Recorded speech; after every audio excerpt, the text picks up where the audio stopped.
What a night. That's all. That's it. That's the tweet. And we're back. Mike Cernovich. Cernovich.com. Still processing what happened last night, or what the frick happened last night. Some of you were with me last night. We had a very fun, engaging late night Periscope. And now we're back with a more nuanced, less goofball. We had a lot of fun last night. If you were on that Periscope last night, you were at the best election night party in the world if you were on the Periscope with me last night. So I'm getting caught up with, the states. Arizona's allegedly back in play. We don't really know. Pennsylvania, God knows what's happening there. Wisconsin, God knows what is happening there. Just nobody really knows, and the GOP really wasn't prepared for this. That's for sure. The GOP was not prepared for it. Last night, though, was a great night for the country. Last night was a repudiation of the fake news media, right? So if you're thinking as I do, I always look at what's next. I always look up what's next. I always look at trends. I like to look at, not what just happened, but the reason I'm able to predict what happened when others don't is because I look for what's next. So, for example, people kept saying, who's going to win the election? Who's going to win the election? And I said, gun to my head, Joe Biden. Gun not to my head, Trump. And that was reflected in a lot of my tweets where I said that my heart said Trump, my mind said Biden. And today, we're seeing why, ultimately, I gave the edge to Biden. We are seeing a completely unprepared GOP that apparently doesn't have people on the ground in a lot of these areas. They don't have people monitoring vote counts in these areas. So we have a very, how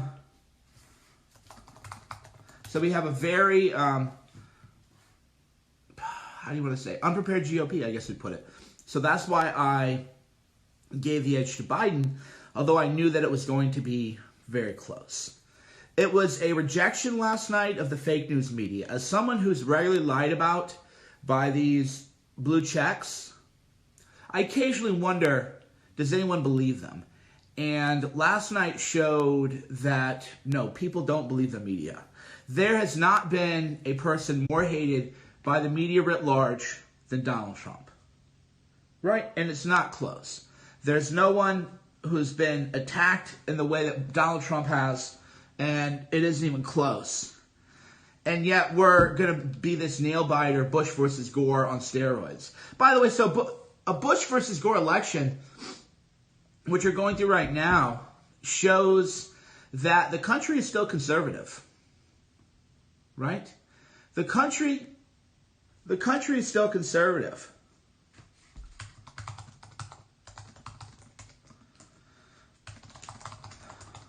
Hold on. Right? Isn't that the message of last night? That's why I know that people are blind partisans and not interesting if they're like, oh, Trump got blah, blah, blah. Last night proved that the country is conservative. Last night proved that Mike Cernovich, right-wing populism, all of you who watch me, all of you who believe in me, all of you who supported me, last night showed that we're doing the right things, my friends. Last night showed that we're heading in the right direction. This hopelessness and despair that people are trying to make you feel, everyone thought it was going to be over. For America, and last night was a complete rejection of communism. It was a rejection of AOC. It was a rejection of Never Trump. It was a rejection of neocon warmongers. It was a complete rejection of everything outside of the right-wing populist agenda. So I feel incredible about my country right now. I feel incredible about myself personally and what I've done and how I've shaped national conversation and how I've moved public opinion and how, despite being attacked, I'm more beloved than ever. I feel it's so good. I don't know how you can't feel almost like high. I feel like I have a dopamine high. That's where I depart, I think, from the traditional partisan. Is I'm not looking at, what happens with this election. I told you it's going to be a close one. Gun to my head, I said Biden. Gun not to my head, Trump, but it's going to be Biden, right? And that's holding up. I told everybody that the polls were voter suppression. I told everybody that we weren't going to know the winner on election. I told everything that's happening, I told you would happen. That's why when people are like, I'm so stressed, how can you be stressed out when everything I told you that would happen is happening? Everything is going as we knew it would. Everyone should be very namaste. Now, I was wound really tight on the car. I was in the car with Sean, and I was a little short. So I'd like to publicly apologize to Sean and G. It was a little short. Not in an abusive way, but just in a kind of a snide way. Like, why are you asking me that question? Can't you see? Can't you see I got a lot on my mind? I got a lot on my mind, man. And so there was like 2 hours where I was ba-boom, ba-boom, ba-boom, ba-boom, ba-boom, ba-boom, ba-boom, ba-boom, ba-boom. And I was like, okay, breathe. This was the Just Breathe election. Just breathe. As we teach our daughters this exercise stuff too. The deep breath, the Wim Hof breath election. That's what this was. All in, though, we've shown that the media is no longer trusted. We've shown that conservatives and right-wing people like myself who have backbone, who don't cow to the mobs, who just take the hits, are loved, and the media is hated. Right? Somebody says, come on, man, no anger to your sweet wife. What did I say? It was angry. Right? That's your own relationship baggage being projected into this. There's a difference between being short because your mind is on something else and being angry. Right? So that's your own baggage. So you might want to look into that and ask why you use that kind of language. That would just be my mindset. It was a joke. So you say. So you say. I'm going to be streaming all day, by the way. Yeah, the polls are fake. The media is fake. People don't trust the media. And the answer is we need more Mike Cernoviches. The answer, isn't that the answer? Isn't that the answer? Isn't that the answer? That we need more people like me who in 2015 was smeared. They called me rape apologist. They called me racist. I've been smeared, probably other than Trump, the most smeared person in the country. Pro-rape apologist, rape advocate, lies, falsely causes people pedos. Racist, this, connected to these, that. You name it. I have been, other than Trump, probably the most smeared, in the most vile way, too, than probably anyone. And I laid down the blueprint. You've never seen me apologize. You've never seen me kowtow to these people. You've never seen me back down. You've never even seen me cry. You've never even seen me weak. You've never even seen me demoralized. 5 years of this shit, every day of my life. You've watched other people break. Love you, Mario. You watched other people break psychologically. How many people in this world, other than me, can handle the dishonesty, the smears, the obsession, stalkers and pedophiles have harassed my family? You name it. And that's what we've dealt with. But we've shown that you don't ever apologize. You don't ever cry. You don't drink your milk and cookies. Cry yourself to sleep. Oh, I'm so sad. I'm sad. Can I have a little milk, mommy? Cookies, please. And you don't apologize. And moreover, I don't even... Okay, interesting conversation. That's why the pause. I don't want to name drop anyone. But someone mentioned something. And it was like, oh, you could come on my podcast one day or something. But like, we'd have to talk about your past. And I told the person, my past? What are you, Tokemore or whatever? I'm about to undergo an inquisition? Mr. Cernovich. You've said some things. Everybody said some things.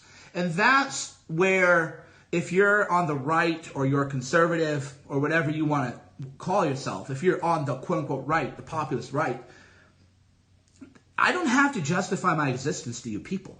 That's why, again, I keep crushing. I don't have to justify why I said what I said or did what I did. I don't have to. I am the power base. I am the future. I am the political direction of this country. If you get to talk to me, you are fortunate.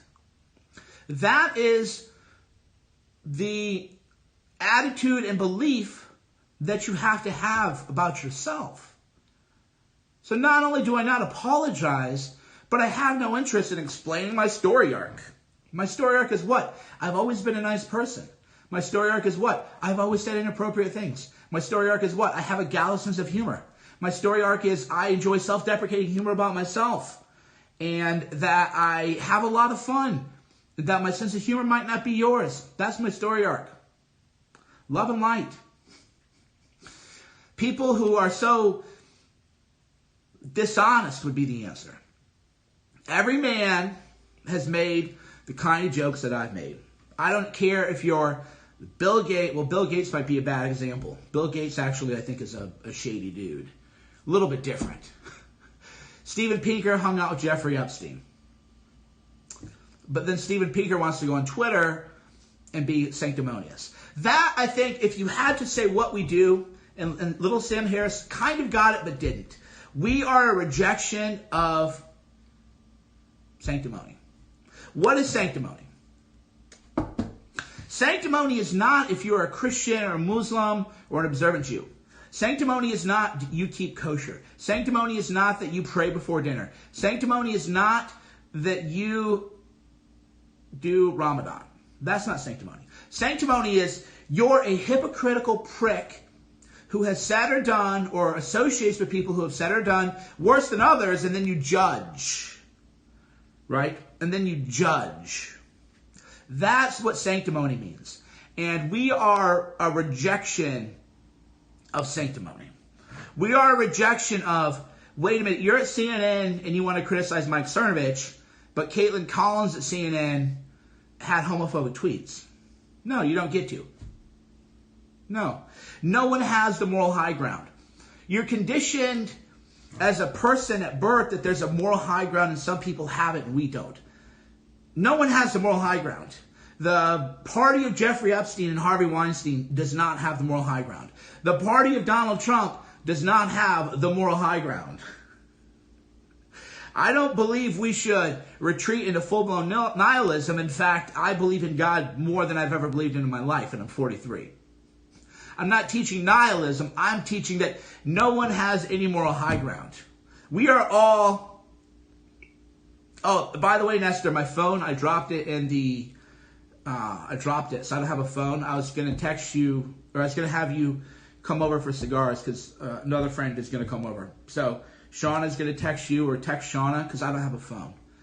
And or text me, and I think I can get on iMessage. Anyway, if you want to come over and get cigars, we're going to be hanging out and smoking cigars. So, just text me, and then I probably will get it on my computer, iMessage, but I don't have a phone right now. No one has the moral high ground. Once you accept that, you don't have to justify yourself. You don't have to rationalize anything. You don't have to explain yourself. But you can also recognize that you're... Ryan, you can come over too. Ryan, come over with Nestor. Text Nestor. We have another friend coming over. We're going to be in the backyard smoking cigars all day. This will be a long fucking day, bros. So, you can come over, Ryan, too. Text Nestor if you're in the area. Roll on over. We'll just smoke cigars all day. It should be a nice day. The lack of the moral high ground, though, and recognizing that people don't have the moral high ground, is how you no longer submit. Because we're programmed from a young age to submit to our moral betters, to moral authority. Teachers, preachers, salesmen, corporations, the boss, the media. And once you reject that, then you're free. Once you realize you will be judged by God. There is a heaven and a hell, and you will be judged by God. Once you know that in your heart, and I mean know it, not think it, not you write it in a book and you know it in your heart, The idea that men, sanctimonious, dishonest hypocrites, are going to judge me or judge my friends? You laugh at that. You actually laugh at that. But that doesn't mean you won't meet God, because we're all going to meet God. That's the conversation I think more about.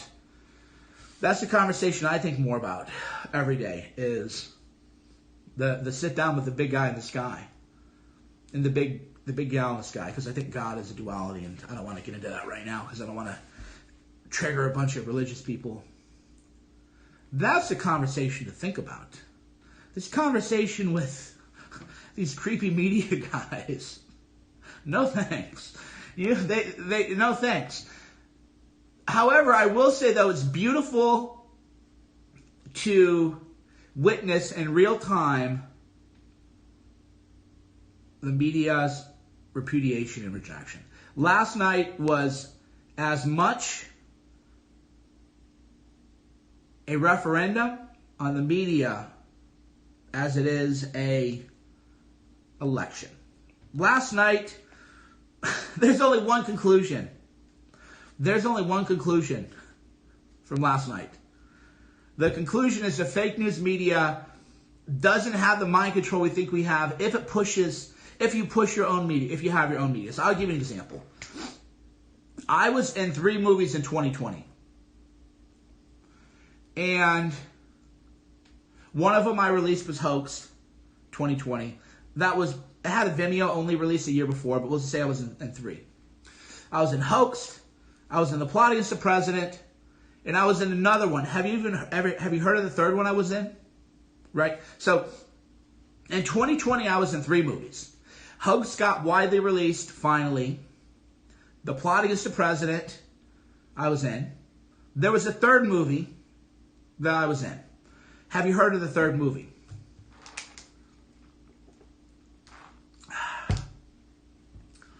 My friend Jack Murphy, maybe, just because he would have seen me and knew the backstory. But the answer is no.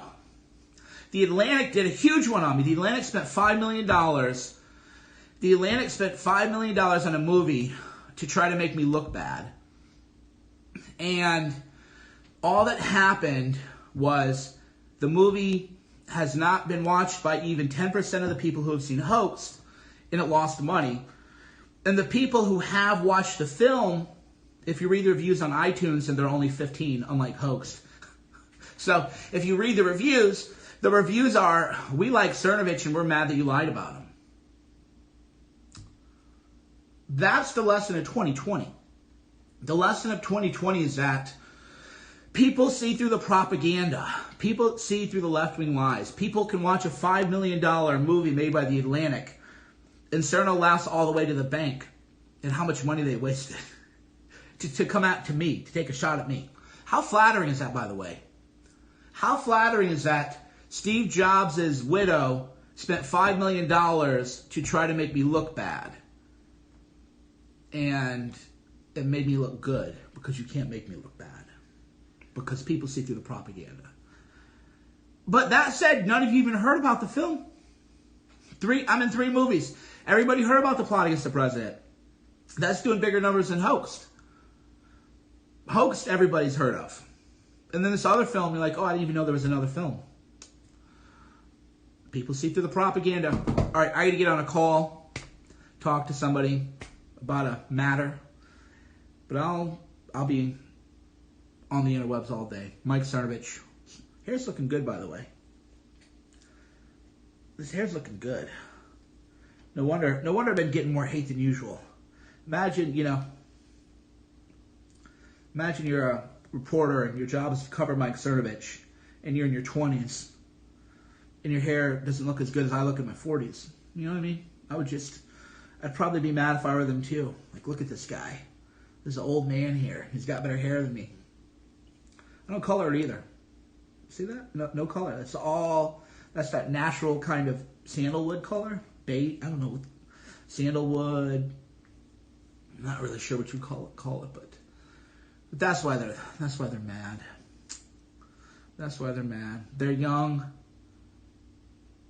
and I'm an old man, and I got more swagger than them. I got more light wood grain. Thanks to my brother Loki's. I got swagger. I got more looks than them. I got more media success. But if I were them, I wouldn't. I always ask myself, if I were them, would I be jealous of me? And there's an answer to that. If I were them, would I be jealous of me? And the answer is no. Because the adversity that I had to overcome to get here was pretty not fun, to put it mildly. And I know we're all supposed to say all adversity is good, blah, blah, blah, blah, blah. A lot of the things I went through aren't good. It's just life that you have to accept it. You have to push through it. But I'm not glad it happened. People are like, oh, that thing happened to me. Best. No, the worst things that happened to me were the worst thing that ever happened to me was the worst thing that ever happened to me. You push through, you persevere, you get stronger. But the worst thing that ever happened to me isn't some great thing that I'm glad, oh, it showed me so much about life. Boy, I learned so much about life. No, the worst thing that ever happened to me was the worst thing that ever happened to me. That's why if I were one of these reporters who are jealous of me, I wouldn't be. Because to be where I am, they would have to go through what I went through. And I wouldn't want to go through what I went through, even knowing that this is where I was. If I had to settle for a little bit less of a life, would I have not gone through certain things? Probably, right? That's why I'm never jealous of anyone. You have no idea what that person's been through. Oh, I wish I were that guy. What happens to that guy at night? Does he fall asleep? I do. How can I be jealous of anyone when every night I fall asleep and feel great about what I did for my day? Every night I crash. I think, what a great productive day I had. Fall asleep. Wake up and I got to stretch a little bit, but I wake up ready to go. I couldn't be jealous of anyone. Billionaire, 100 millionaire, 50 millionaire, you name it. How could I? Because I don't know how that man sleeps. Does he? Is he haunted? Does he have unresolved trauma? Somebody says, this guy is disgusting. You talk but make no sense. That's because you do not have a heart. I only make sense if you can listen with your heart. I only make sense if you can feel with your heart, because I speak from my heart. That's why I'm more powerful and impactful than you ever could have imagined.